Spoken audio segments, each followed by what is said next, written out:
Gracias, señor presidente. Con la venia. Thank you, Mrs. Commissioner. Muchas gracias, señora comisaria. Muchas gracias por venir aquí a esta reunión con nosotros. Muchas gracias por su clara y sincera alocución.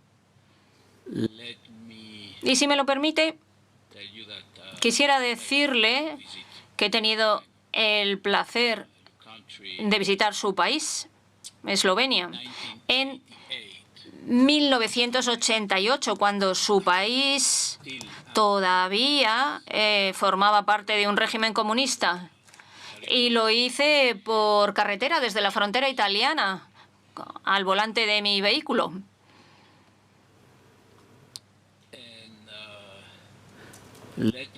Y también quisiera ser sincero con usted sobre lo que usted ha dicho. Voy a ser sincero. Y voy a proceder a hablar en español, porque estamos en el Parlamento de España. Y al mismo tiempo que le agradezco su franqueza y que yo también voy a ser franco con usted, comenzaré por decirle que he escuchado su intervención a distancia y que en honor a esa franqueza debo decir que usted ha cometido muchos errores. No un error, muchos errores de diversa naturaleza. Errores históricos y errores políticos, hablando de modo general, que ahora trataré de detallar. Pero antes de entrar en esa cuestión, quisiera referirme al partido en cuyo nombre hablo, que es Vox, integrado en el Grupo Parlamentario Europeo de los Patriotas. Vox no es un partido contra la Unión Europea, en contra de lo que usted habrá oído, habrá leído, etcétera. Es un partido que pretende que no haya un proceso de superior integración, en contra de los deseos que yo he percibido en sus palabras, y que, por lo tanto, se opone a lo que sería una evolución federalizante de la Unión Europea, en mayor grado del ya existente, claro es. También es un partido que pretende que se lleven a cabo ciertas correcciones, a nuestro juicio necesarias, de abusos y excesos por parte de la Unión Europea, por ejemplo, la constante violación del principio de atribución, Principle of Conferral, por todas las instituciones, incluyendo el Tribunal de Justicia de la Unión Europea. Y también es un partido que postula la vuelta al principio de preferencia comunitaria, que es un principio que está en el origen de las comunidades europeas y que se ha olvidado desde la existencia de la llamada Unión Europea. Y, por lo tanto, este sería su primer error. Y es que la Unión Europea no nace para la finalidad que usted ha mencionado. Nace, sí, en atención a un problema secular del enfrentamiento franco-alemán, con 3 guerras, en el siglo que precede a la constitución de las comunidades europeas, una entre Francia y Prusia y 2 guerras mundiales, en las que se ven involucradas ambas potencias, y nace con un propósito económico de crear un mercado común. Luego las cosas han evolucionado de otro modo, pero eso no está en el origen de las comunidades europeas. Tampoco cabe decir, por lo tanto, que la Unión Europea sea una organización de integración supranacional que tenga un propósito político, léase ideológico. Esto es lo que usted cree y lo que creen en Bruselas, pero esto no es así. Y esto explica sobre la base de su error que usted diga que no se puede consentir que haya estados, dice usted, que vayan en contra de la Unión Europea y que socaven sus cimientos, o como ha dicho usted recientemente en unas declaraciones que he leído, que la Unión Europea no puede admitir nuevos caballos de Troya. Usted ha mencionado a Hungría, y por esos caballos de Troya se refiere a otros posibles, en orden a aquello para lo que usted es competente, a saber, la ampliación. No, mire usted, el caso de Hungría es muy sencillo. Los postulados del gobierno del señor Orbán y de su partido, que ha gobernado en Hungría más años que ningún otro gobierno europeo sobre la base de un principio exclusivamente democrático, es decir, el voto del pueblo, son postulados que no coinciden con ciertas orientaciones sobre las que la Unión Europea tendría que ser neutra. Orientaciones, por ejemplo, en cuestiones morales, orientaciones relativas a la protección de la familia, orientaciones relativas a la natalidad. Ustedes, con una moralidad ajena a todo este entendimiento tradicional de la vida, se alzan como abanderados de concepciones más o menos woke. Más o menos woke, digo, porque todo esto es vaporoso y evanescente en sus conciencias, porque nada supone que arraigue en un sentido, no digo ideológico, digo moral, firme. Bueno, y entonces eso pues ha molestado, y hemos asistido a este episodio de la condicionalidad en la atribución o entrega de fondos Next Generation EU. Respecto a los estados candidatos y también a los actuales, existe una conciencia rara en la Unión Europea de que es imposible existir en Europa y en el mundo sin pertenecer a la Unión Europea. Pues no es así, la prueba es el Brexit. El acuerdo de retirada, celebrado el 31 de enero de 2020, con un periodo transitorio hasta el 31 de diciembre del mismo año, no ha tenido por efecto desde ese año eso que se dice constantemente en Europa. Yo cada vez que voy a Bruselas lo oigo en boca de tecnócratas, donde sacan el dato, que el Reino Unido ha perdido un 10% de su Producto Interior Bruto por razón del Brexit. Esto es simplemente falso.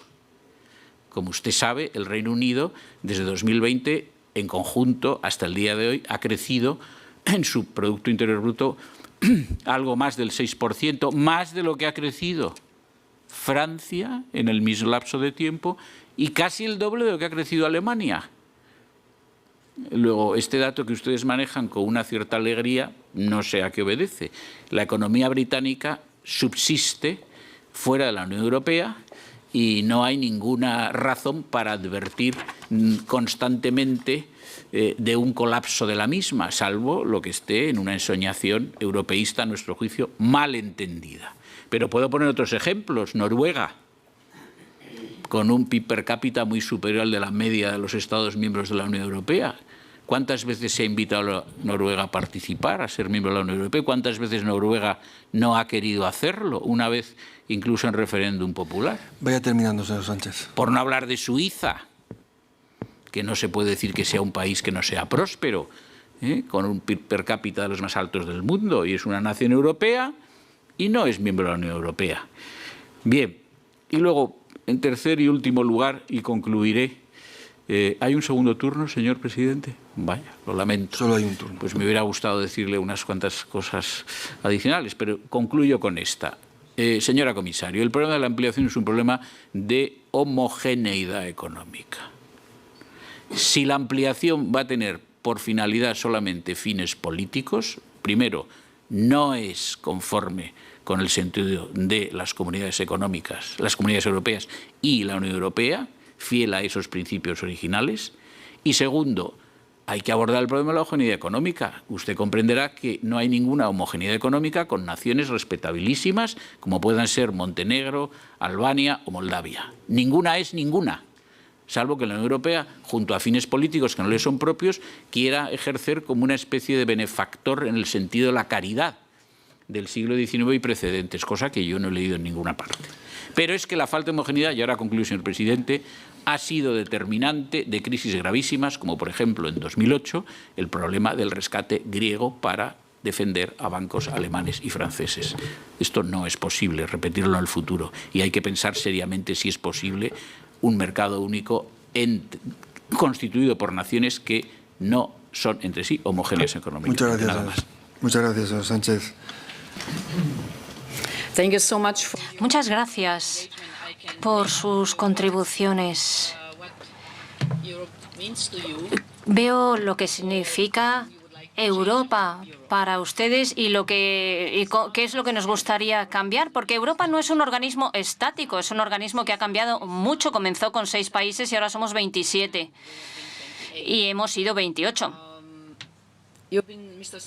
El señor Sánchez hablaba de si sería posible vivir fuera de la Unión Europea. Pues sí, por supuesto que sería posible. Pero lo que vemos ahora es que el atractivo de la Unión Europea está creciendo. Incluso en el Reino Unido, que ha salido, pues ahora hay debates en este sentido, pero no es necesario ser un miembro de la Unión Europea para poder trabajar con firmeza con la Unión Europea. Así que algunos países pueden entrar, otros no quieren ser miembros de la Unión Europea, pero están sólidamente conectados con nosotros, como Noruega o Islandia o Liechtenstein, que son parte de lo que se llama el Área Económica Europea.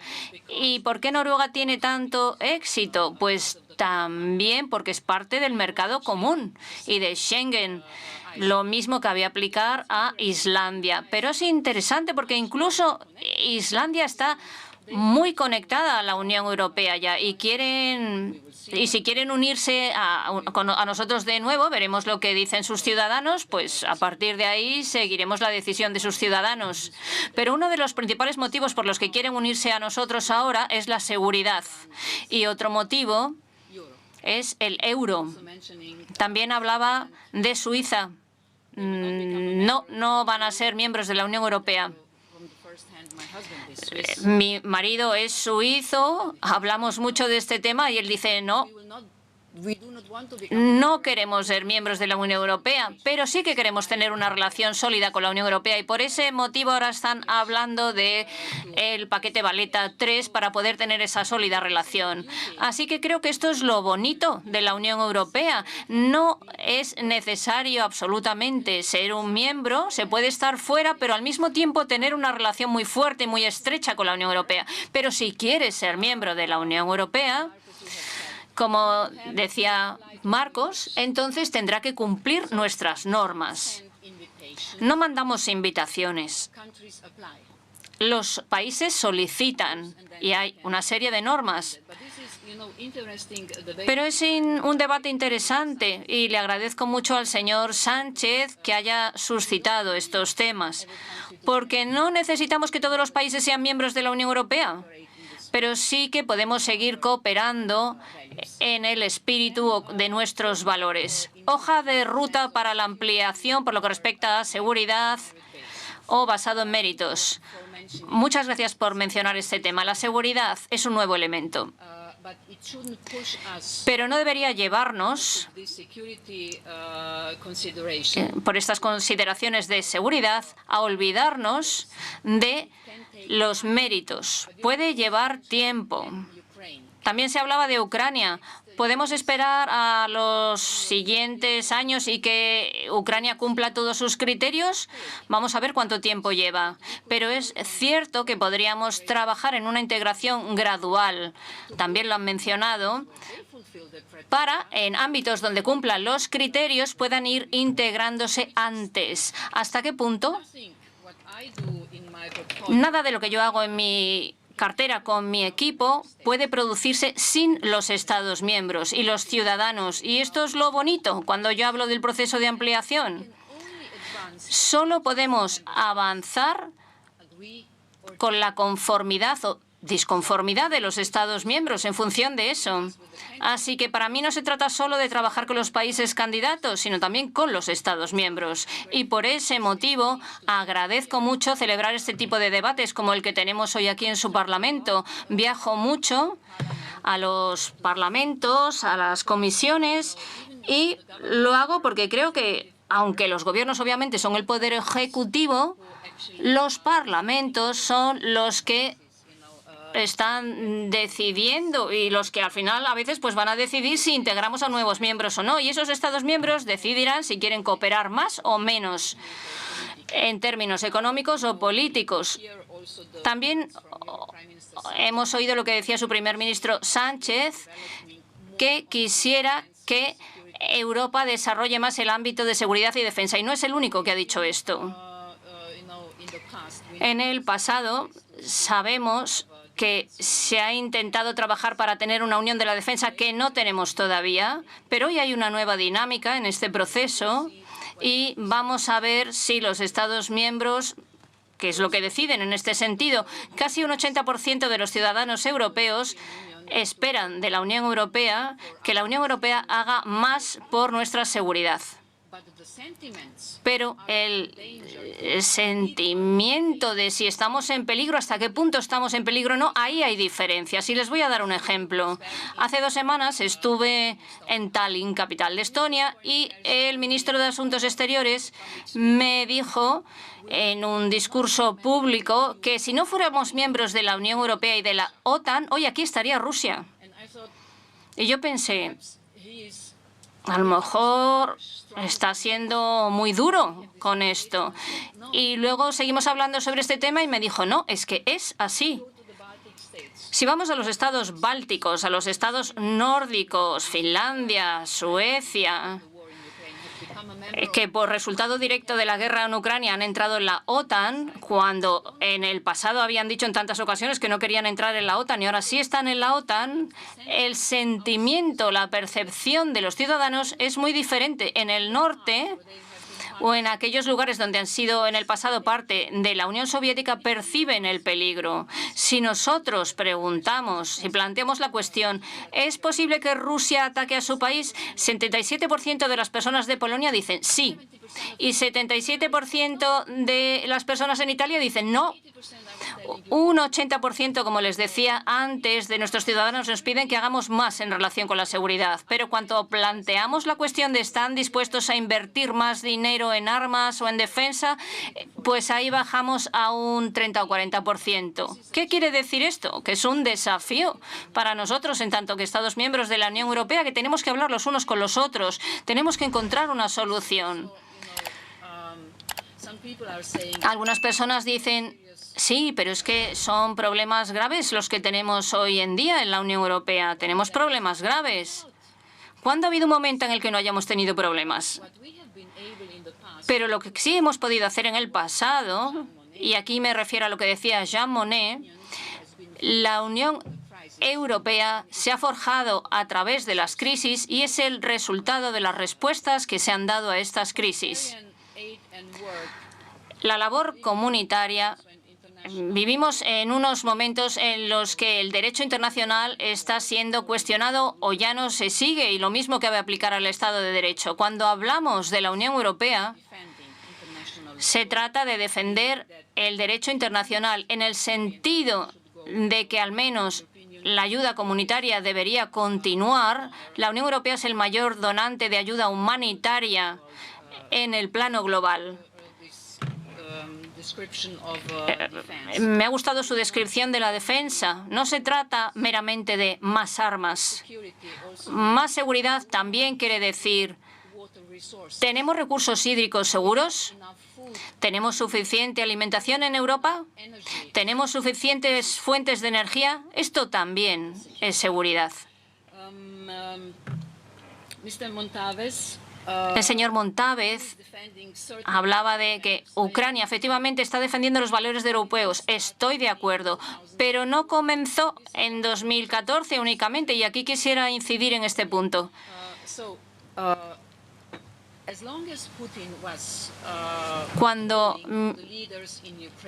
Cuando Putin estaba controlando a los líderes en Ucrania, todo iba bien. Cuando Ucrania quiso celebrar un acuerdo de libre comercio exhaustivo, entonces en 2014 comenzó el conflicto y luego la guerra en 2020. Esto quiere decir que la guerra en Ucrania, y estoy de acuerdo con usted, también tiene que ver con defender los valores europeos. Tenemos muchos países que son autocracias, pero también quieren trabajar con nosotros, aunque no vayan a poder ser miembros de la Unión Europea. Así que una vez que uno es un país candidato, nosotros esperamos, y esto también cabe aplicarlo a Serbia, esperamos una serie de cosas.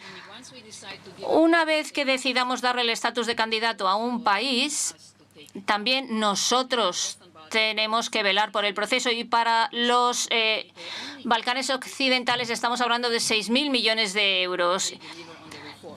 ¿Qué se les dará si cumplen las reformas? Nosotros, la Unión Europea, no es un organismo de caridad y si no cumplen por lo que respecta a las reformas no obtendrán estos fondos. Y este es el mismo principio que cabe aplicar al nuevo marco financiero plurianual.